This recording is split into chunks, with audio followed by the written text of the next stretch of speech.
What's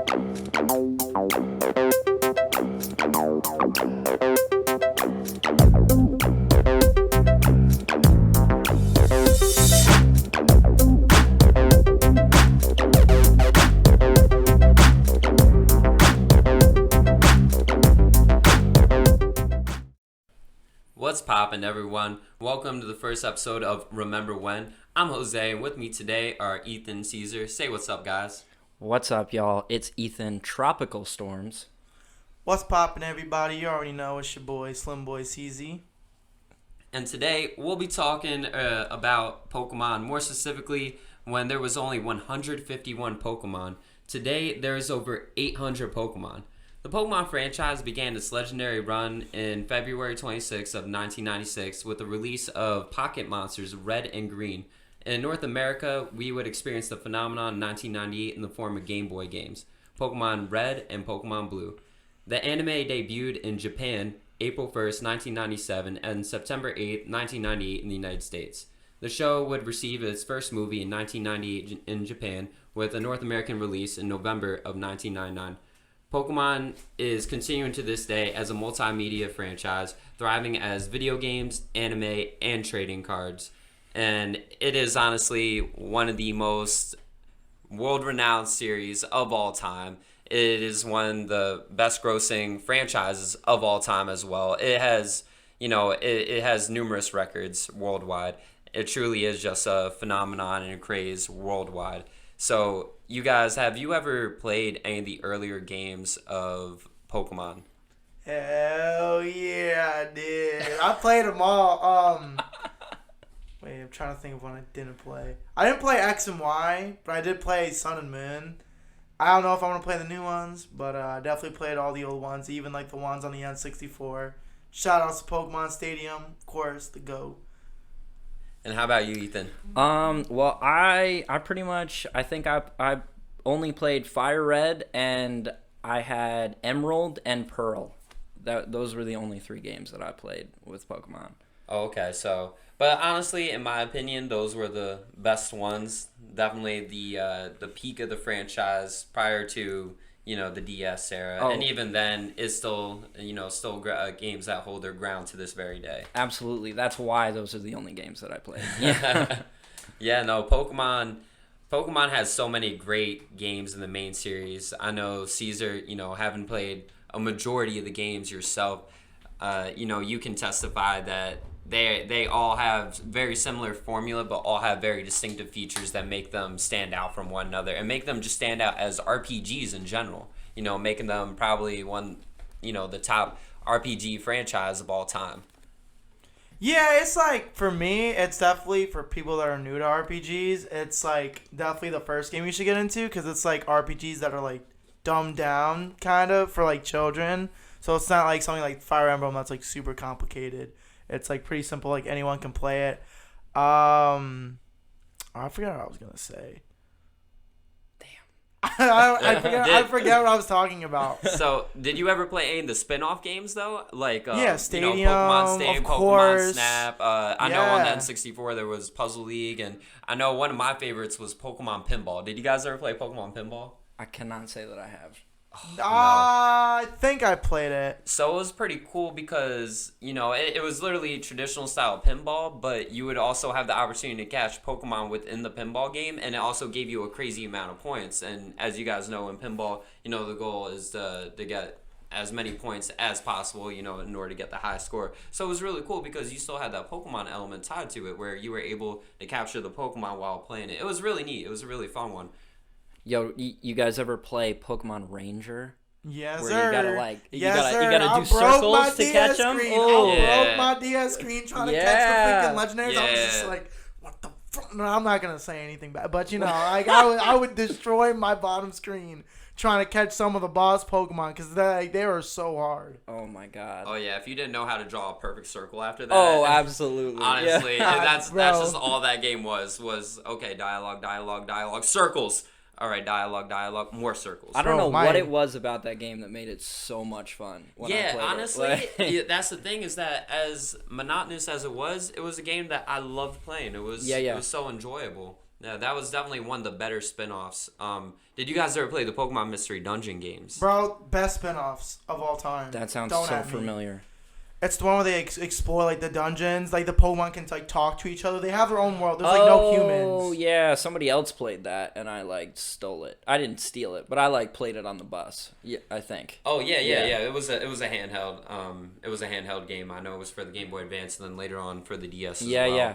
Yeah, the Mystery Dungeon games are like more of like a traditional RPG where there's more like story progression and stuff like that. You actually feel for like the characters in the story because there's like an actual story. It's not like you beat all the gym leaders. Are you telling me you don't feel for the characters in the regular game?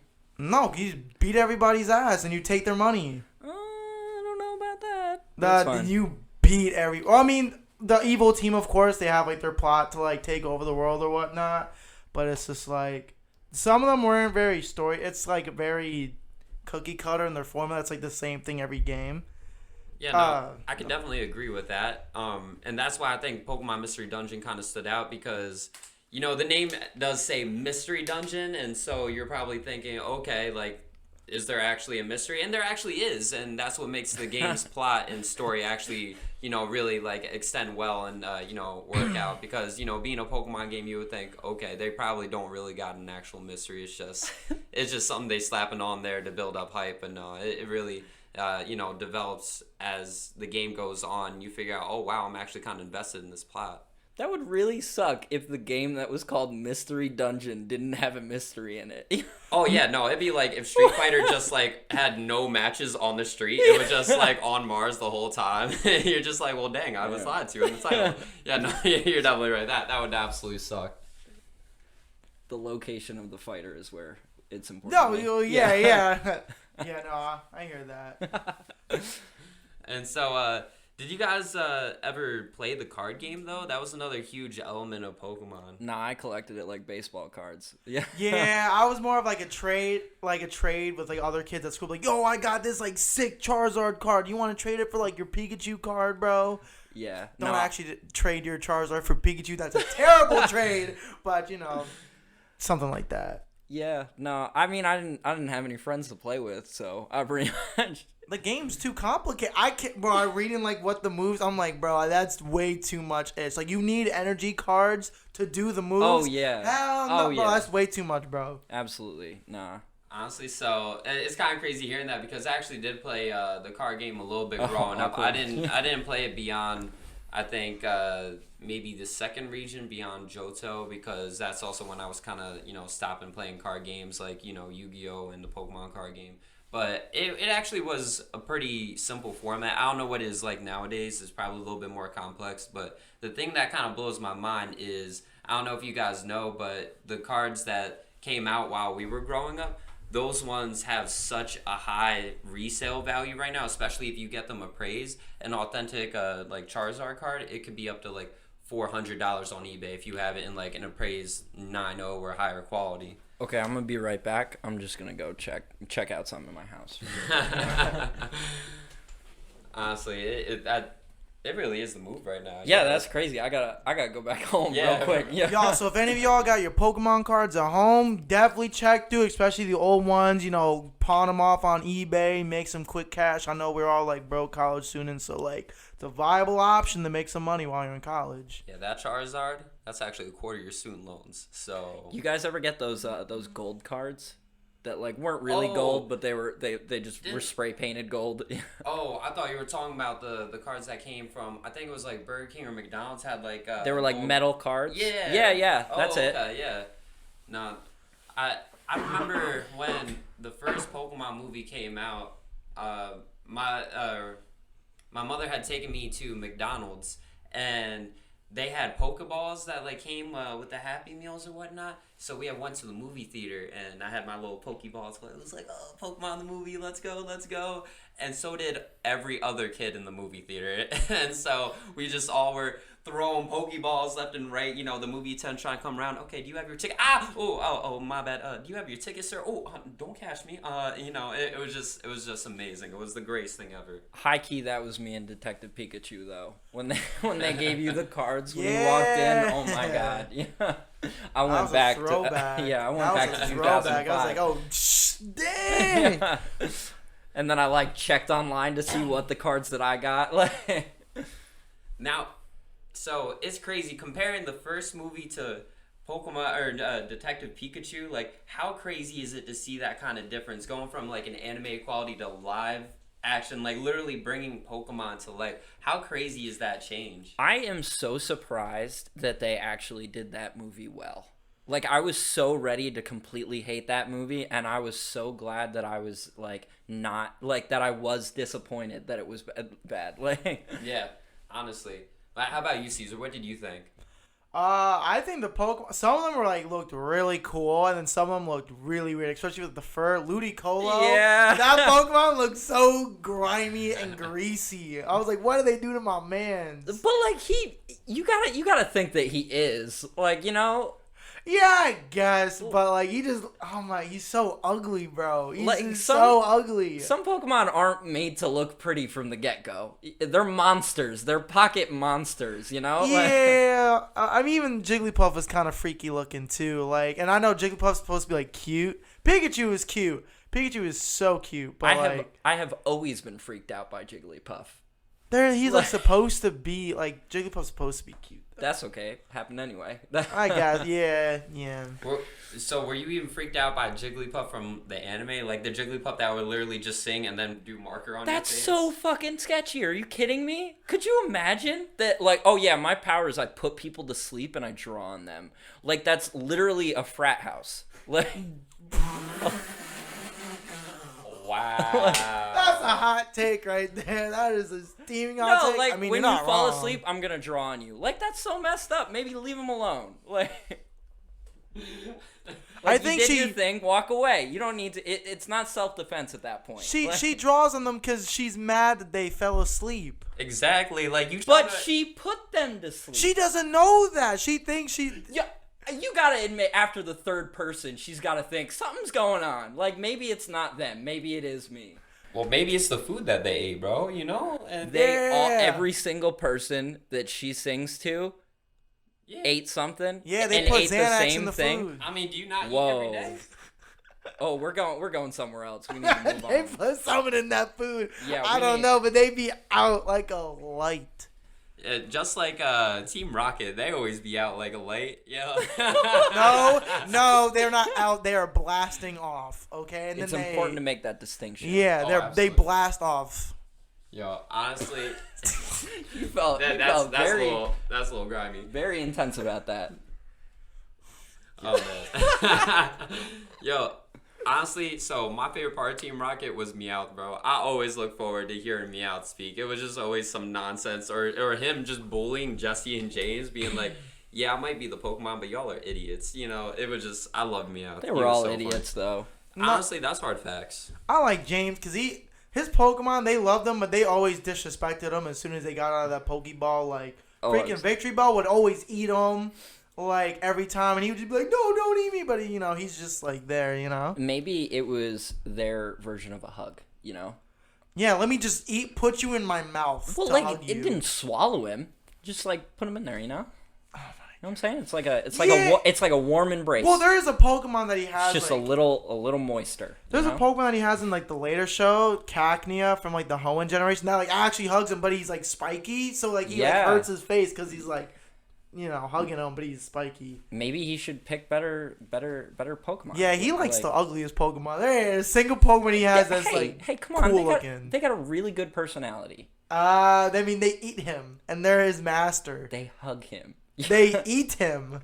Listen, I just feel like you're being very narrow-minded about this. No. You two-armed, two-legged They disrespect organism. him. Like you have grown up with that idea. No, it's like, you know, in the games when you trade your Pokemon and they're like too strong because you don't have like enough badges so they don't listen to you. That's his Pokemon. They don't listen to him because he's too weak. Nah, my Pokemon are never too strong. Well, for James, he has that because he's an idiot. Oh, okay, so his cool. Pokemon just like eat him. Cool. That's why Charizard never listened to Ash because Ash is too stupid. Yo, kids nowadays will never know how much of a jerk Charizard is. Yeah. They really won't. This man cost Ash the league. This man fell asleep in the quarterfinal cost match. Ash a lot. Yeah. He did come in clutch. He did save Ash though. Mm-hmm. Didn't he save him in that volcano? You know what I'm talking about? I forget which episode it is, but it was like I don't the remember. dinosaur one where like Aerodactyl is taking Ash and then he evolves into Charizard. That's the episode. No, I don't think so. It's like a fire gym. It's when he's fighting Blaine. Yeah. He like throws the other. He throws Magmar in the volcano. Yeah. That was crazy. Yeah, no, that was definitely a crazy match. Yeah, honestly, so that was one thing that I loved about the anime was a lot of the battles. They actually were pretty well done for the most part. I definitely think that's one thing that got better as the Pokemon anime progressed is that in the later regions, the battles, the animations were smoother, visually it was just a lot better, and Ash, of course, is a better trainer as the show, goes on, or at least is portrayed to be better, so, the battles, they tend to get better. Even when it's not focused on his character, you'll see a lot of the battles, start getting cleaner. I personally think my favorite wasn't from the first ever season, was from the Orange Islands when he faced off against Drake in order to win the Orange Islands Championship. That was the coolest match that I think I've ever seen Ash do, because he ends up fighting Drake's Dragonite, and it was just such a great matchup. Everything about it was really good. I like the battles where he uses Charizard. So like when he fought Gary and his Blastoise, I thought that battle was like iconic because it's like the two rivals are duking it out in the Pokemon League. I mean, it's not for the finals or anything like that, but like I don't know. I thought that battle was always cool because like Gary's that like cool guy, and then Ash is like the little geeky kid that he picks on and stuff like that. Caterpie versus Misty, best battle of all time. Oh, when like Misty's like too scared of the bugs to do anything. Yeah, that was intense. No, the one where it's like the two Metapods are just using Harden. Oh yeah, they're not even doing anything to look at each other, just using Harden. That's a mood, honestly. Yeah. That's how I fight all my battles. I just stare at them and I just keep puffing out my chest until they just can't handle it. I felt that on a spiritual level. No, I like how the newer series they actually use strategies and stuff like that. Do They'll they? like combine moves, like use this move to like create a diversion, then hit him with like a Can real you do attack. that in the game though? No, That's but what always it's like frustrates actually me. like how people fight in like an anime and stuff like that. And then like the original series, it was just like slap him or something like that. Or, like use tackle, and he just runs at him. Like there's no strategy. That's like the same thing though with Yu-Gi-Oh, where it was like in the show they had like 8 different attacks at the same time, but like when you actually played the game, you can't do any of that. Nah. Like, yeah, no, I agree with that. One of my favorite things about Pokemon was the movies. I actually always look forward to seeing the movies like every year because I'm pretty sure it was an annual thing, with the movies they come out with a new one every year. But hands down, the best one was the first ever Pokemon movie. There's just no arguing that. Everything about that movie was just so well done. Especially, I know back then, Mew and Mewtwo was considered, a hot topic because you didn't see them in the anime, you didn't see them in the games. They were hard to find. So seeing them on the big screen, it was mind blowing. Seeing these two, all powerful characters and just everything about that movie, they did right. Everything about it. Mew is still my favorite Pokemon of all time. You said Mew is? Yeah. Yeah, it's like the clone battles and like how when like Ash quote unquote like dies and like all the Pokemon just like stop and start crying and the Pikachus are still like slapping the crap out of each other. Bro, that hit me on like a personal level. Wow, bro. I hope everybody who's listening has watched the movie. Sorry. I mean, the movie came out like 20 plus years ago, so if you didn't watch it, that's on you. Whoa. You're being a little hostile, and I don't know if I appreciate it. And it's Pokemon 2000, so it was 19, so check your facts. No, Pokemon 2000 was the second movie. Oh, crap. Yeah, you're talking to the actual Pokemon master over here. I don't know about bro. that. Yo, bring out your advance. Let's go. No, I got you, bro. All right, Pokemon Master. So, answer us this as our closing thoughts is, what is your favorite Pokemon, or what is your favorite lineup? What would be your ideal, we'll say top 3 Pokemon? Top 3? Oh, yeah, no legendaries. Oh, that's easy. Tyranitar, Scizor, and then Dang, see, the third Pokemon always gets me because there's so many, and it's just like Tyranitar's my boy, of course, and then Scizor, he just looks cool, and then third would have to be either Heracross or maybe Machamp. So I'm a big Johto person. Love Machamp. Yeah. I do like Machamp. I don't know why. He's just a buff duck with 4 arms. Like he looks kind of goofy. What's not to love? But like I just really like Machamp. He's just cool looking to me. He's got like the belt.